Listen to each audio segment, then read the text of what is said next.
Cours de terminale SP, cours 004, partie 2 sur 2. Alors, faites bien attention parce qu'il y a deux parties.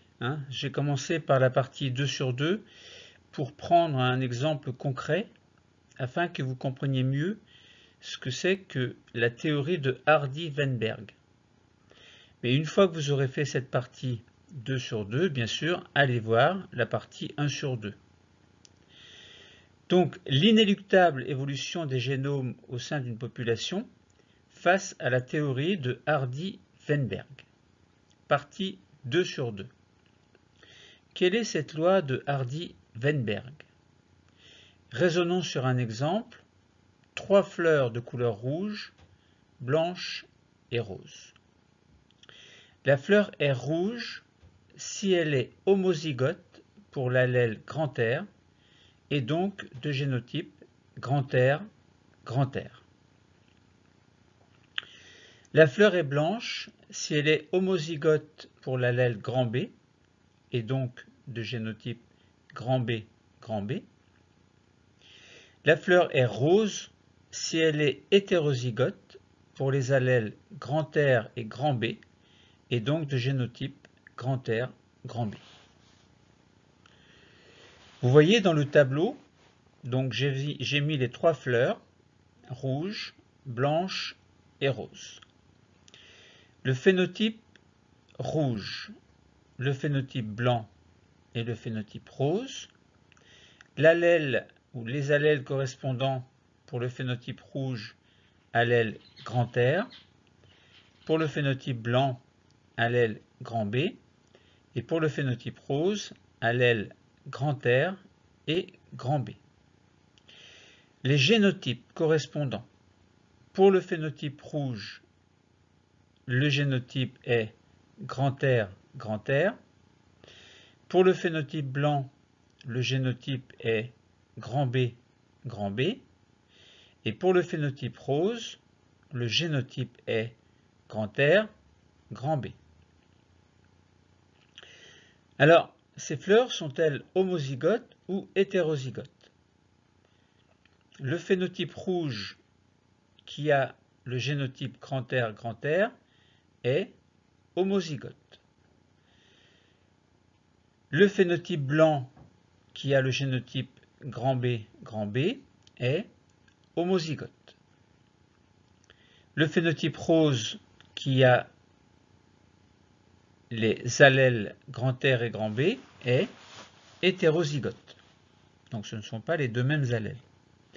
Autrement dit, donc deux mêmes allèles homozygotes, et si les allèles sont différents pour le même gène, dans ce cas c'est 2 allèles pour un gène, eh bien on a un phénotype, donc on est dans un cas hétérozygote. Que vont produire les gamètes? Que vont produire ces fleurs en tant que gamètes? Enfin, quelles gamètes vont produire ces fleurs? C'est plus correct. Le phénotype rouge de génotype grand R qui est donc homozygote, ne peut produire que des gamètes possédant uniquement grand R. On est dans le type parental. Le phénotype blanc qui possède le génotype grand B, donc les deux allèles grand B, donc qui est homozygote, ne peut produire que des gamètes possédant grand B. Et là encore, on est dans le type parental. Le phénotype rose de génotype grand R, grand B, donc qui possède les deux allèles et qui est hétérozygote, produit 2 types de gamètes, les gamètes qui posséderont l'allèle grand R et les gamètes qui posséderont l'allèle grand B. Là, on est dans le type F1, c'est-à-dire issu du croisement de 2 types parentaux. Donc ça veut dire que si on croise en fait rouge avec blanc, on obtient rouge, blanc et rose. On obtient 3 types de génotypes différents. Donc voilà pour cette première diapo.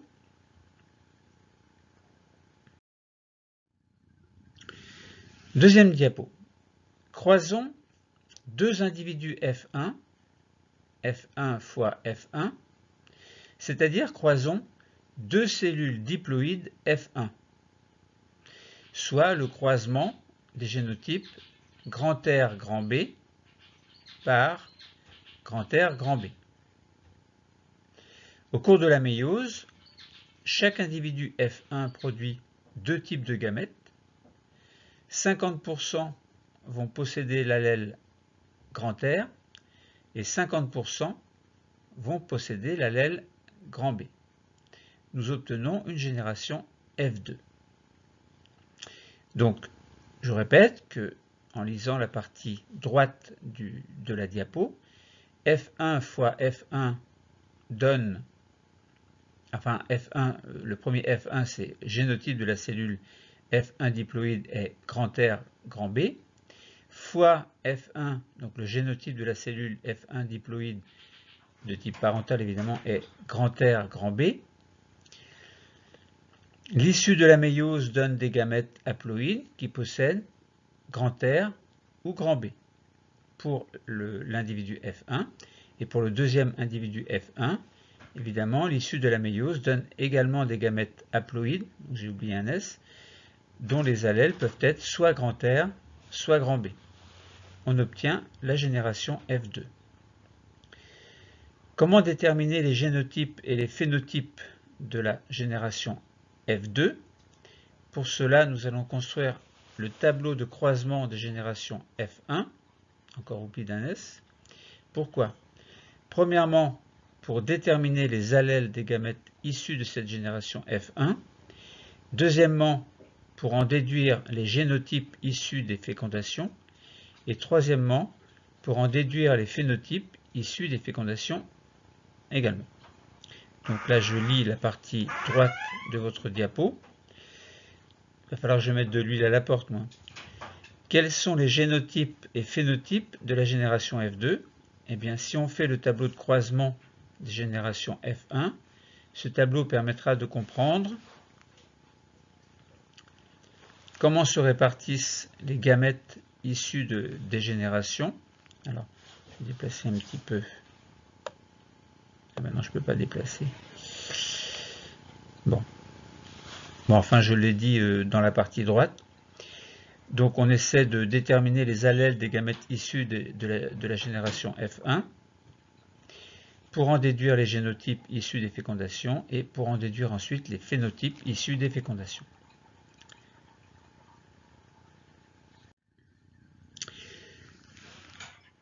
Résultat du tableau de croisement des générations F1. Les gamètes issus des générations F1 sont grand R ou grand B, c'est-à-dire possèdent les allèles grand R ou grand B. Les génotypes obtenus suite à la fécondation sont grand R ou grand B ou grand R grand B.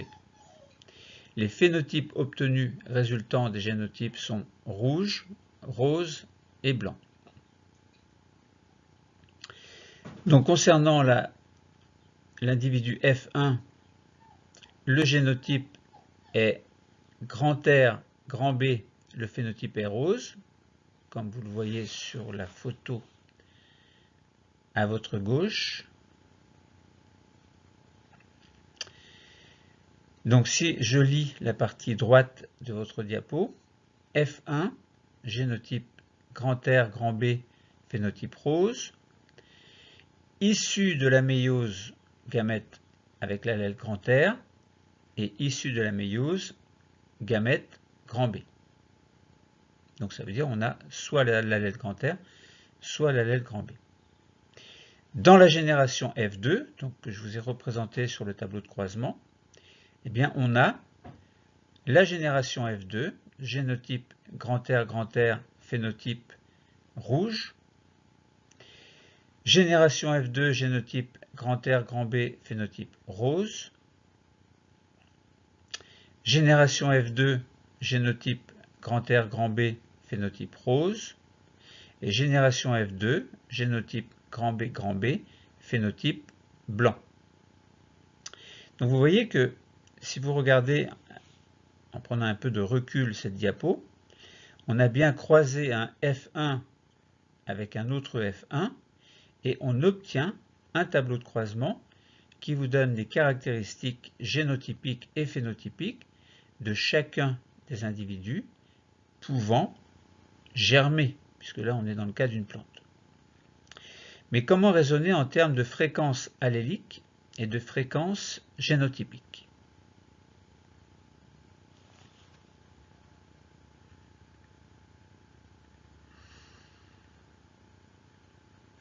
Je vous laisse quelques minutes pour bien comprendre.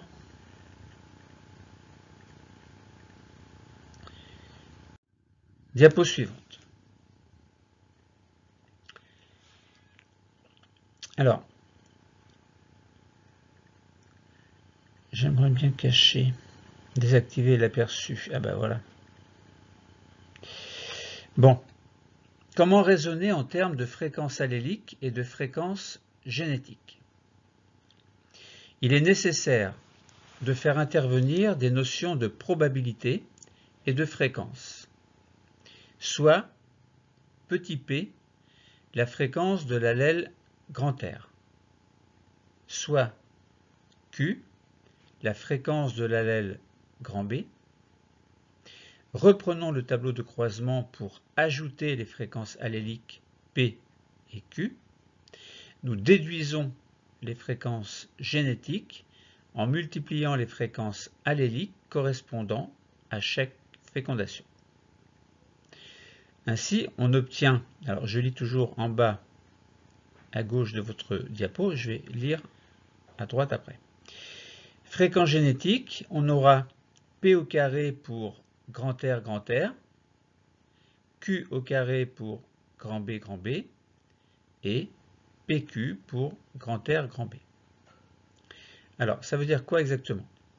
Eh bien là, vous lisez le tableau, on lit le tableau ensemble, sur votre gauche, sur votre droite.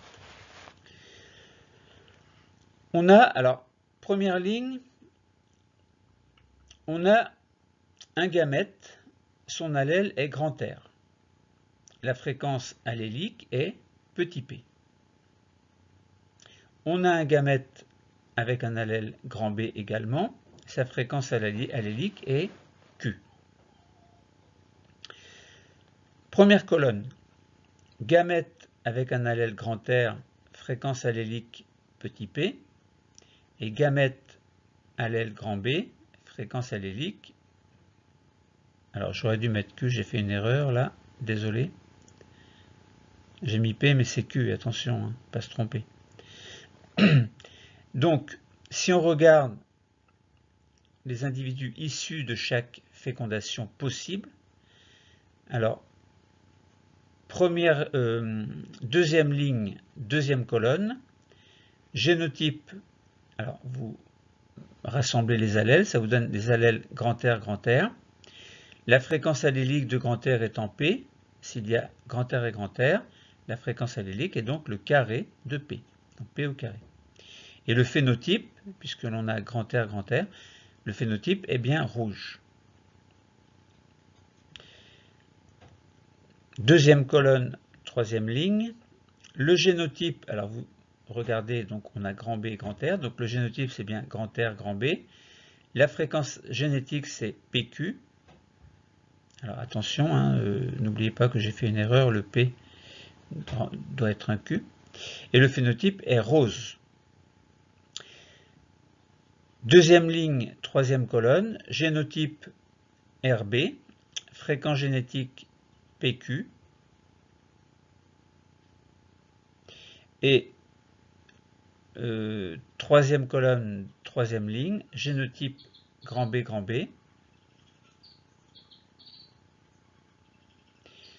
fréquence génétique Q au carré, et le phénotype est blanc.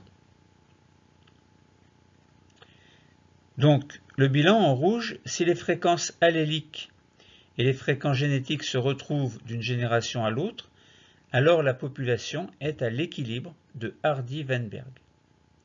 On dit que la structure génétique de la population est en accord avec la théorie de Hardy-Weinberg. Un rappel, par structure génétique, il faut comprendre allèle et fréquence de ces allèles d'une part, génotype et effectif de chaque génotype d'autre part. Je vous laisse quelques secondes pour bien regarder.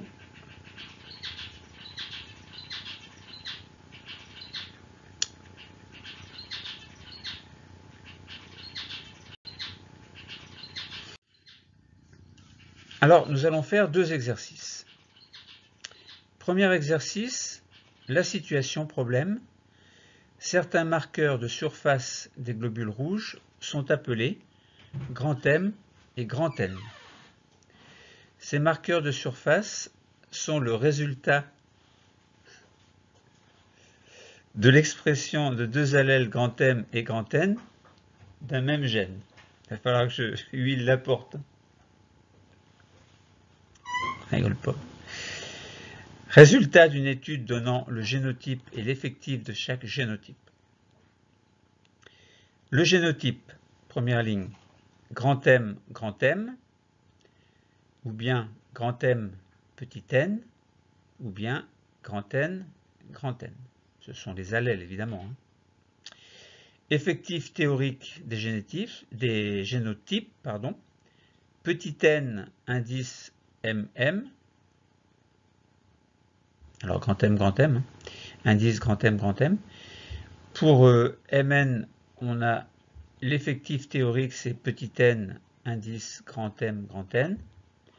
Et pour le génotype NN, on a l'effectif théorique des génotypes, c'est petit n, indice grand N, grand N.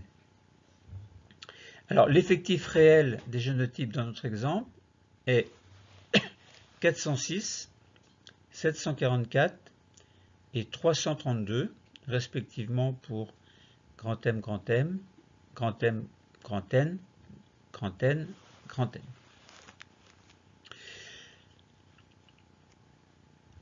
Alors, la problématique, c'est la structure génétique de la population est-elle en accord avec la loi de Hardy-Weinberg? Toujours le rappel concernant la structure génétique, il faut comprendre allèle et fréquence des allèles d'une part, génotype et effectif de chaque génotype d'autre part. La population suit-elle la structure génétique de Hardy-Weinberg? C'est ce que nous allons découvrir dans l'autre diapositive. Je vous laisse quelques secondes pour bien regarder.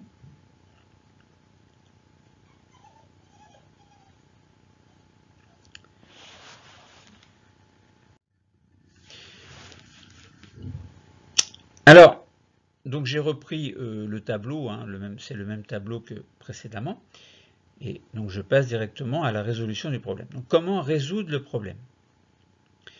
Premièrement, connaissant les effectifs réels des génotypes dans l'échantillon, nous allons calculer l'effectif total grand N de la population étudiée. Donc nous allons le faire tout à l'heure. Deuxièmement, calculer ensuite la fréquence allélique petit f de chaque allèle grand M et grand N dans l'échantillon d'effectifs grand N. Troisièmement, nous allons calculer les effectifs théoriques de chaque génotype attendu sous l'hypothèse de Hardy-Weinberg. Puis nous allons conclure, c'est-à-dire nous allons comparer les effectifs réels de la population et les effectifs théoriques attendus. S'ils sont identiques, la population obéit à l'équilibre de Hardy-Weinberg. S'ils sont différents, la population n'obéit pas à l'équilibre de Hardy-Weinberg.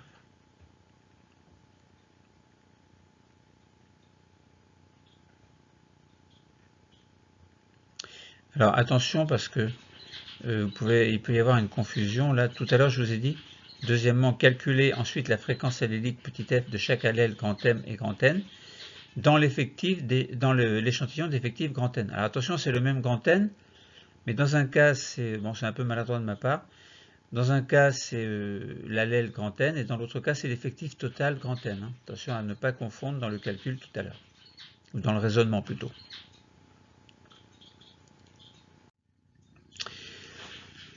Alors, donc j'ai repris le tableau, hein, je ne m'en occupe pas pour l'instant. Comment résoudre le problème? Alors premièrement, on reprend les questions les unes après les autres. Connaissant les effectifs réels de chaque génotype dans l'échantillon, calculer l'effectif grand N, donc l'effectif total grand N, attention il s'agit bien d'effectif total ici, de la population étudiée. Alors on sait que grand N, c'est égal à petit n indice grand M, plus petit n indice grand M, petit n, plus petit n indice grand N, grand N. Soit grand N égale 406 plus 744 plus 332. Grand N égale 1482. L'effectif de la population est grand N égale 1482 individus.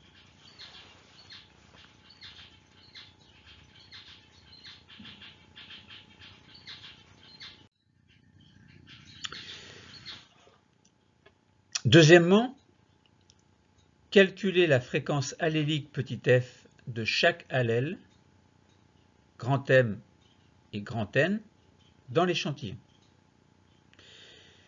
La formule générale, grand F indice grand M, égale, ouvrez les crochets, petit n indice grand M,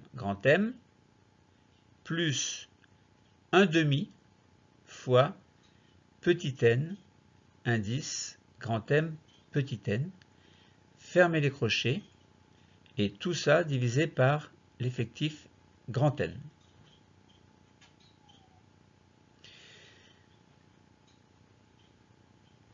Petit f grand N, donc petit f indice grand N, égale, ouvrez les crochets, petit n indice grand N, plus 1/2 fois petit n indice grand M, N, fermez les crochets, et le tout divisé par grand N, c'est-à-dire l'effectif total.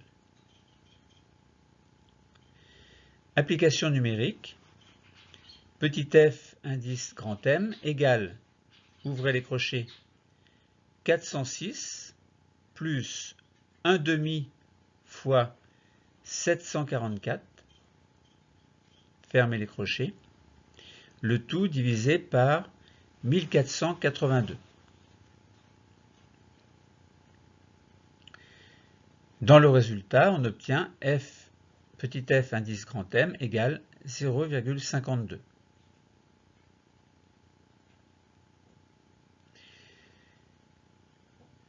Petit f indice grand N égale, ouvrez les crochets, 332 plus 1/2 fois 744, fermez les crochets, le tout divisé par 1482.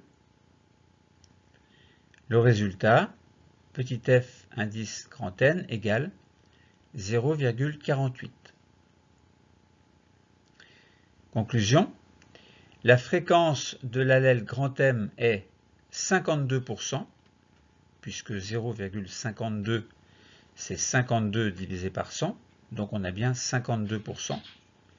Et la fréquence de l'allèle grand N est 48%.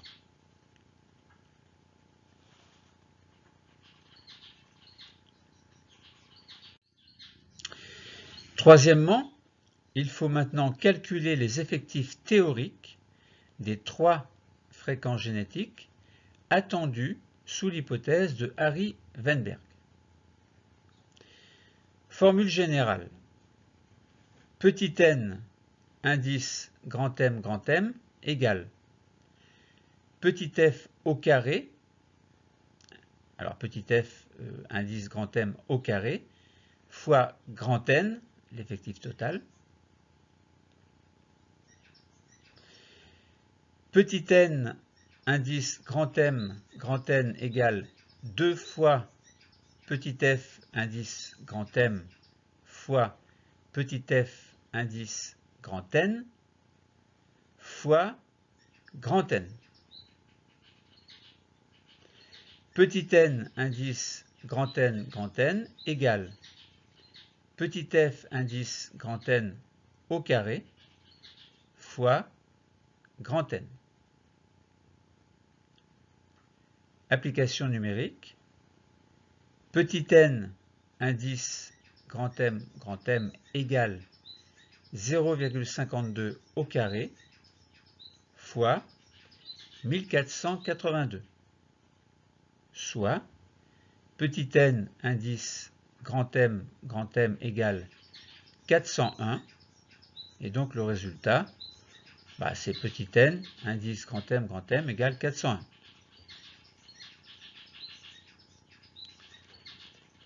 Application numérique maintenant pour petit n indice grand M égale 2 fois 0,52 fois 0,48 fois 1482, soit, dans le résultat, petit n indice grand M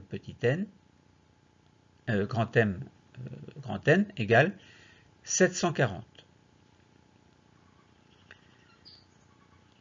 Troisième cas dans l'application numérique, petit n indice grand N égale 0,48 au carré fois 1482, soit, dans le résultat, petit n indice grand N égale 341. Conclusion, en comparant les effectifs réels des génotypes avec les résultats des calculs théoriques concernant chaque génotype et aux erreurs près, nous constatons qu'ils sont identiques et nous pouvons donc dire que la population obéit à la loi de Hardy-Weinberg. Cette population reste stable de génération en génération. Les fréquences alléliques et les fréquences génétiques se retrouvent d'une génération à l'autre. Alors, la population est à l'équilibre de Hardy-Weinberg. On dit que la structure génétique de la population est en accord avec la théorie de Hardy-Weinberg.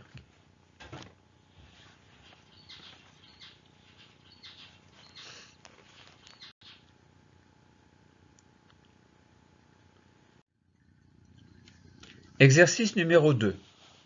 Situation problème. Le plumage des volailles de luxe. Alors j'ai encore oublié un S.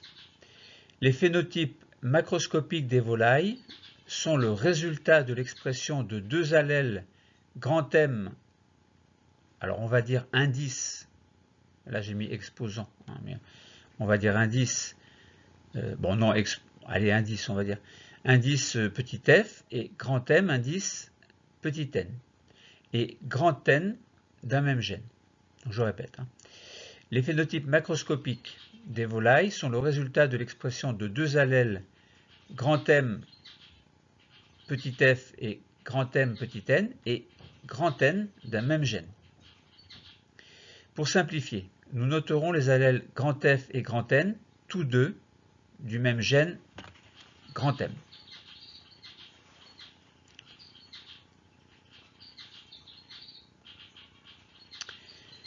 Résultat d'une étude donnant le génotype et l'effectif de chaque génotype. Alors le phénotype, première ligne, crépus, frisé ou normal. Deuxième ligne, le génotype, crépus, si le phénotype est crépus, le génotype est FF, génotype grand F, grand N pour frisé, pour le phénotype frisé, et grand N pour le phénotype normal.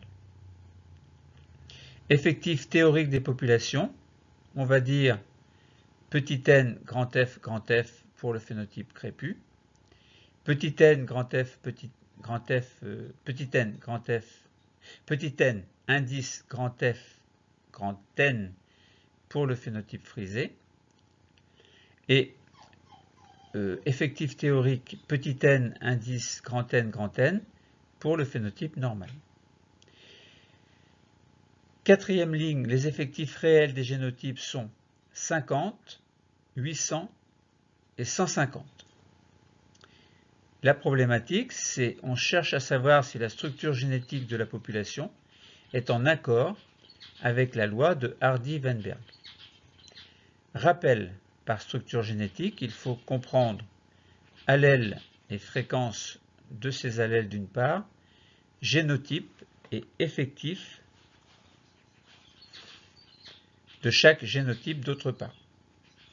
La population suit-elle la structure génétique de Hardy-Weinberg?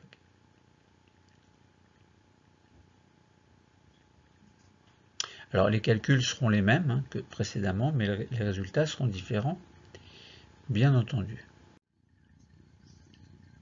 Alors j'ai repris le tableau, je ne m'en occupe pas. Par contre, je vous relis les questions. Premièrement, deuxièmement, troisièmement. Premièrement, connaissant les effectifs réels des génotypes dans l'échantillon, calculer l'effectif total grand N de la population étudiée.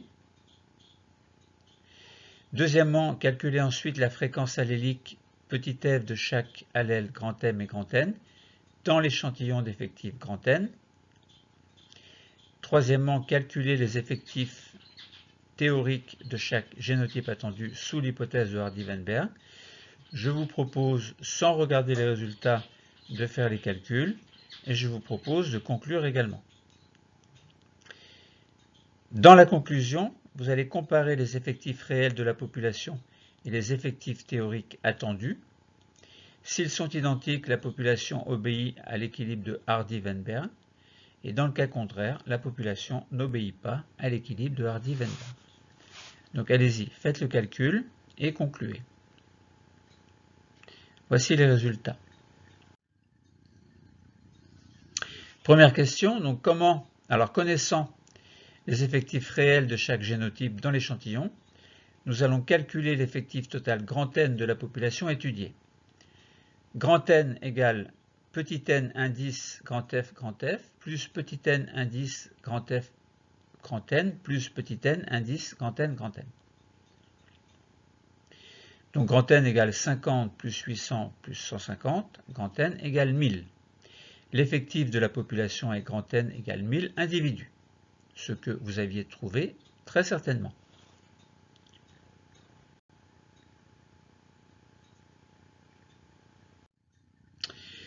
Deuxièmement, calculer la fréquence allélique petit f de chaque allèle grand M et grand N dans l'échantillon.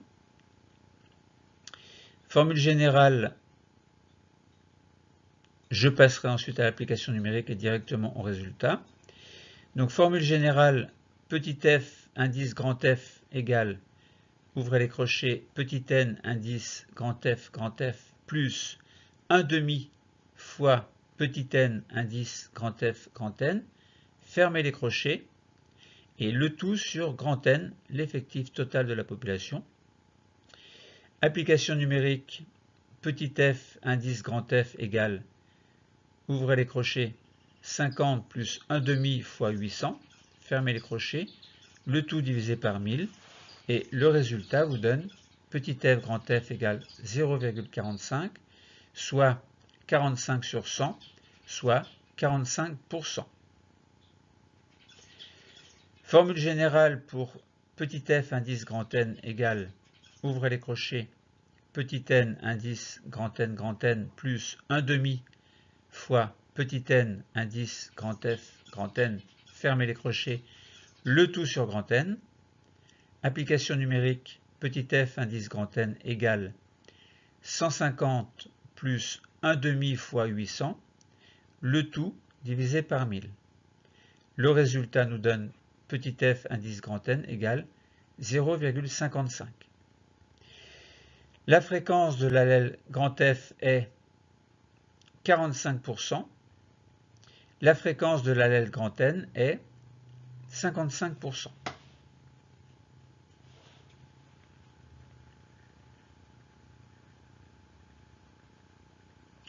Alors vous avez remarqué, je me suis encore trompé.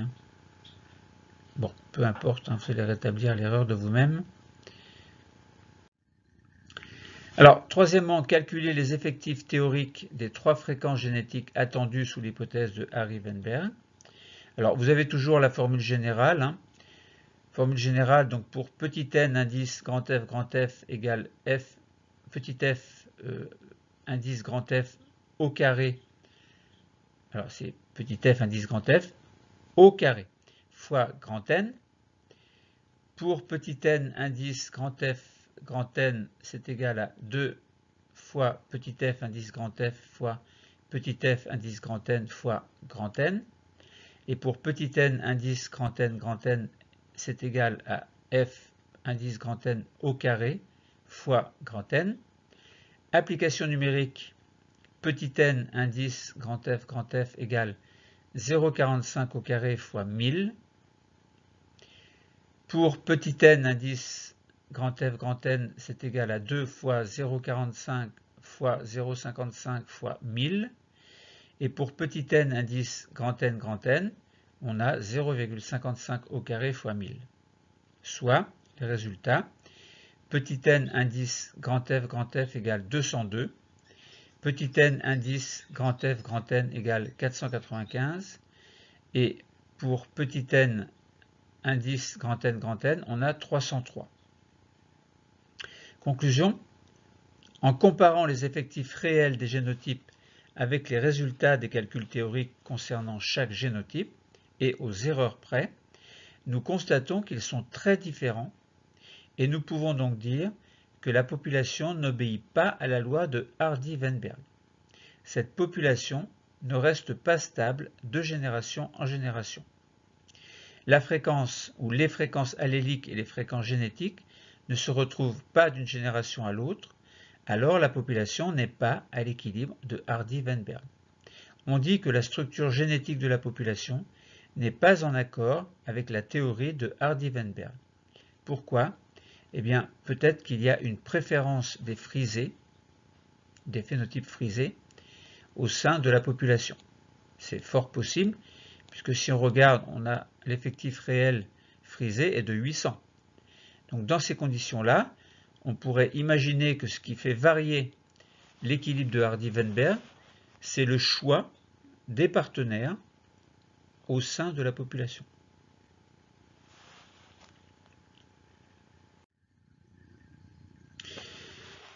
Quels facteurs sont susceptibles d'empêcher une population d'être dans l'équilibre de Hardy-Weinberg? Eh bien, premièrement, concernant l'équilibre de Hardy-Weinberg, la fréquence des allèles reste stable.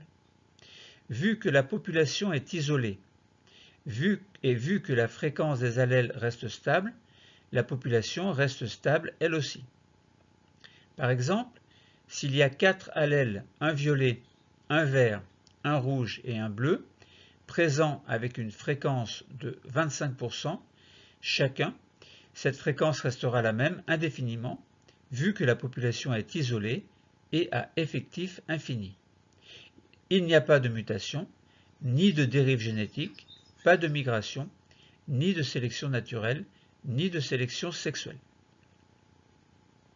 Cette population d'individus diploïdes se reproduit par reproduction sexuée dans le modèle de Hardy-Weinberg.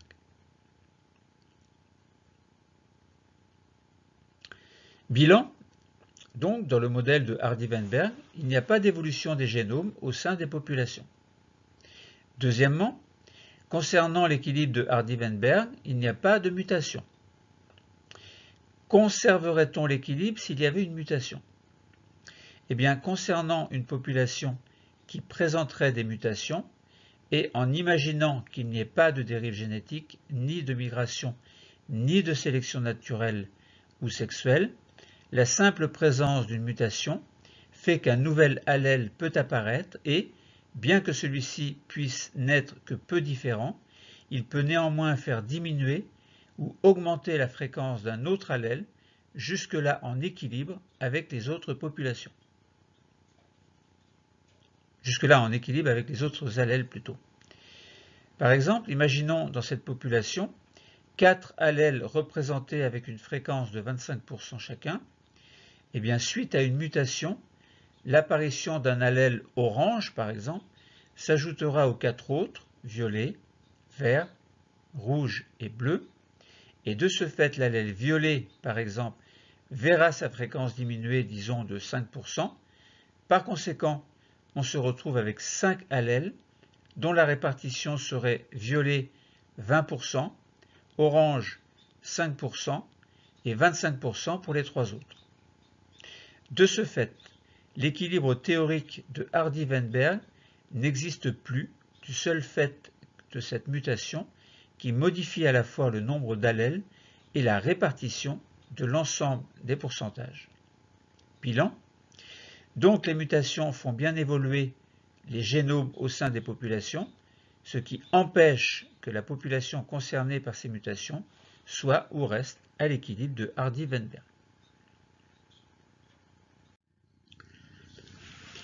Quels facteurs, toujours, sont susceptibles d'empêcher une population d'être dans l'équilibre de Hardy-Weinberg? Nous en avons vu deux.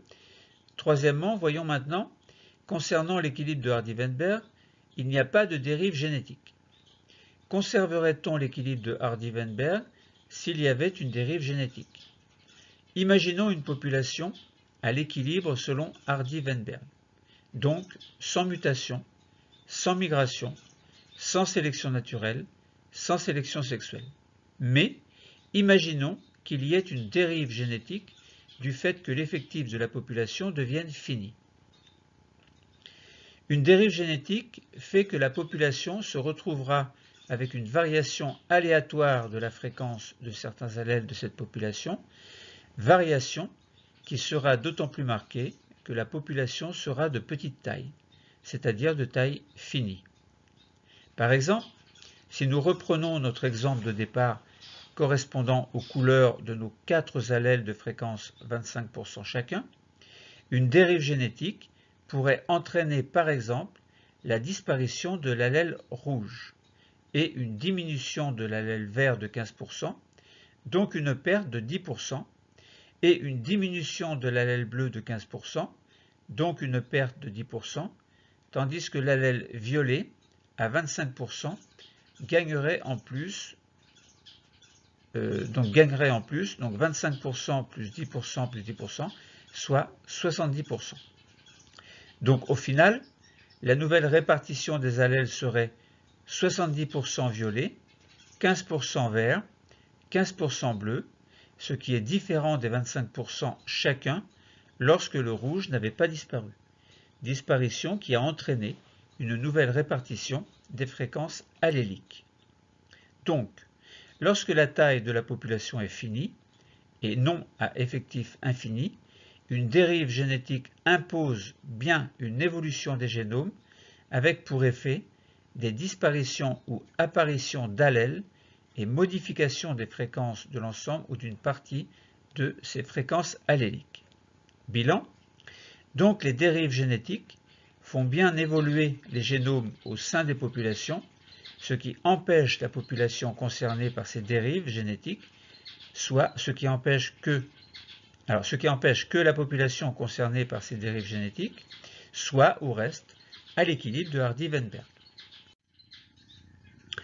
Quatrième chose concernant ces facteurs, concernant l'équilibre de Hardy-Weinberg, il n'y a pas de migration.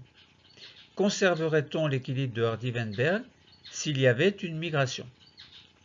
Imaginons une population à l'équilibre selon Hardy-Weinberg, donc sans mutation, sans dérive génétique, sans sélection naturelle, sans sélection sexuelle, mais imaginons qu'il y ait une migration du fait de l'arrivée de nouveaux individus faisant partie de la même espèce.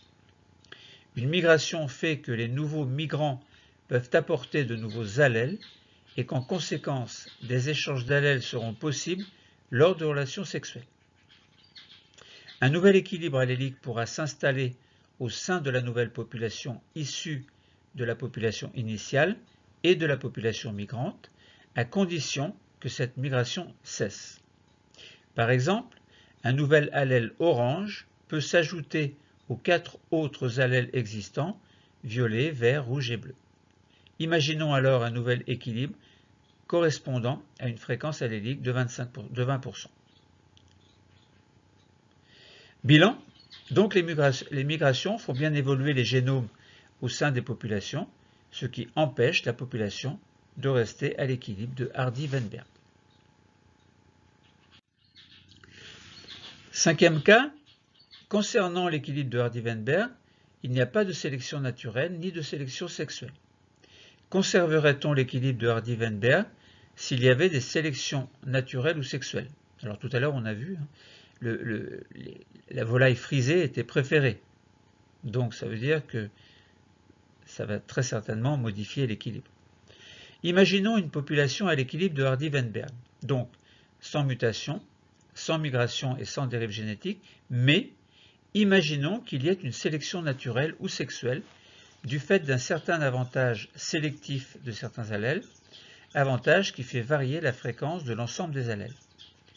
Lorsque certains facteurs de l'environnement autres qu'un facteur sexuel font varier la fréquence des allèles, il s'agit bien de sélection naturelle.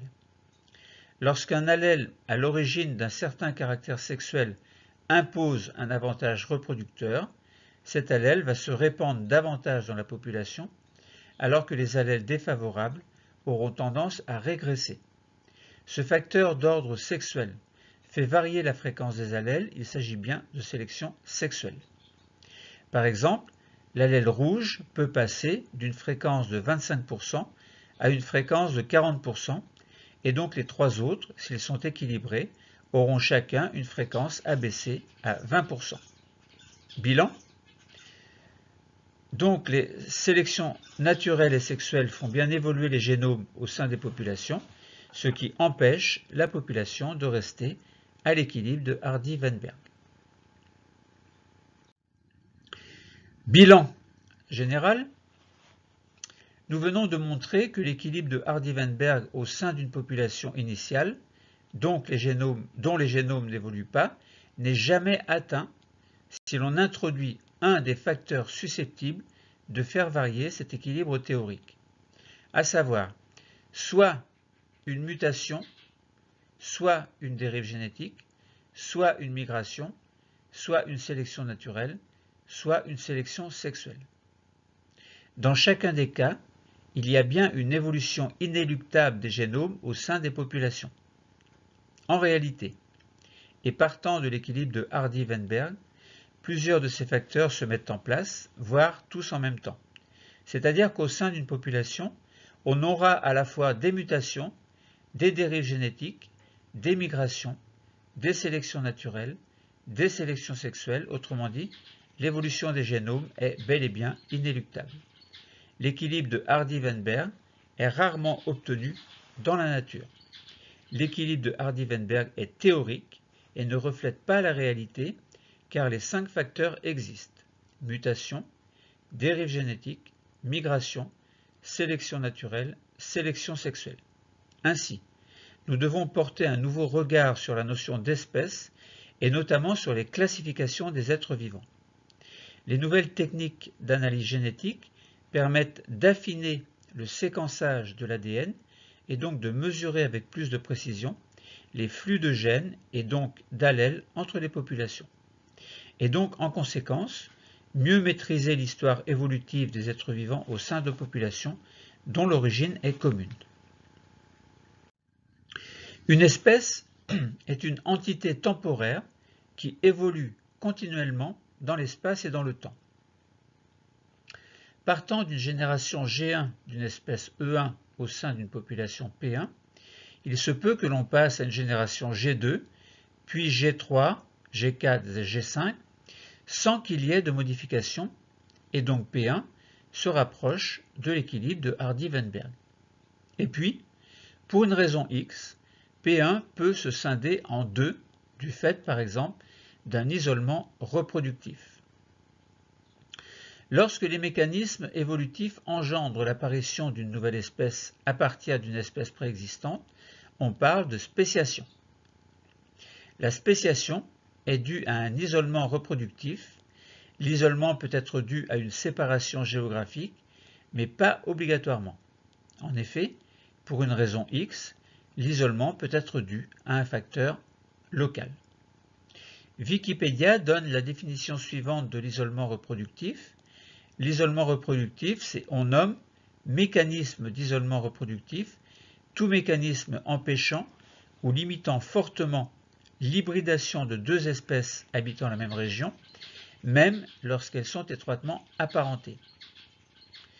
On doit à Theodosius Dobzhansky une tentative de classification de ces processus. Un premier niveau distingue les mécanismes qui font barrière à l'accouplement, c'est-à-dire mécanisme précopulatoire, ou à la fécondation, c'est-à-dire mécanisme prézygotique, de ceux qui, intervenant après la fécondation, réduisent la variabilité ou la fertilité des œufs fécondés ou des individus hybrides qui en sont issus, et on parle de mécanisme post-copulatoire ou post-zygotique. Nous obtenons donc deux populations P1 avec son espèce E1 et P2 avec son espèce E2. Au sein de P1, les individus E1 se reproduisent entre eux et au sein de P2, les individus E2 se reproduisent entre eux. Mais les individus E1 et E2 ne se reproduisent pas entre eux, même s'ils sont proches génétiquement, car des mécanismes empêchent une hybridation fertile. D'ailleurs, si l'hybride était fertile, cela signifierait que E1 et E2 sont de la même espèce, ce qui ne serait pas cohérent quant à la définition de l'espèce. Pour chacune des deux populations, les générations se poursuivent indéfiniment au sein de ces deux espèces. Un rapport entre un individu E1 et un individu E2 est possible. Il peut donner naissance à un individu, mais il sera hybride et il sera également stérile.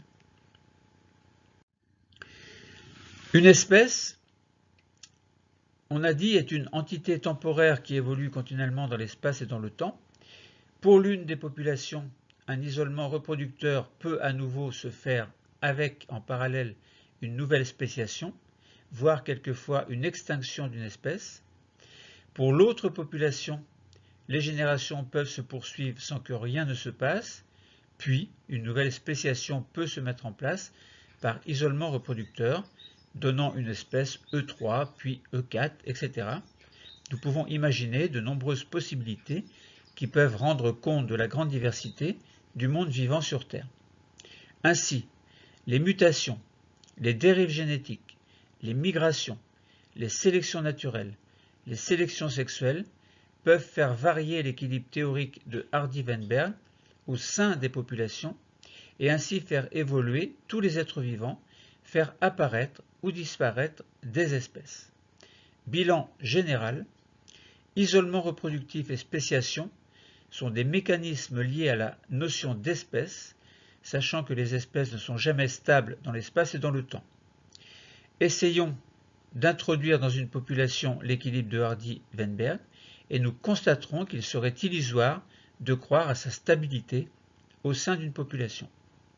En effet, partant d'une situation théorique, celle de l'équilibre de Hardy-Weinberg, l'analyse de chacune des situations possibles, c'est-à-dire mutation, dérive génétique, migration, sélection naturelle ou sexuelle, montre bien qu'il y a une inéluctable évolution des génomes au sein des populations. Cette analyse met en avant le fait qu'une espèce est une entité collective qui évoluera continuellement dans l'espace et dans le temps. Alors, voir également la vidéo YouTube, la partie 2 sur 2. Là, il s'agissait de la partie 1 sur 2. Nous avons commencé par expliquer un petit peu ce que c'était que l'équilibre de Hardy-Weinberg et nous avons pris deux exemples concrets qui vous permettent de mieux comprendre. Donc, allez voir, si vous le souhaitez, la partie 2 sur 2. Ou 1 sur 2 plutôt. Oh, je me suis trompé avant. Vous prenez cette partie et puis c'est l'autre. Voilà, le cours est terminé. Merci.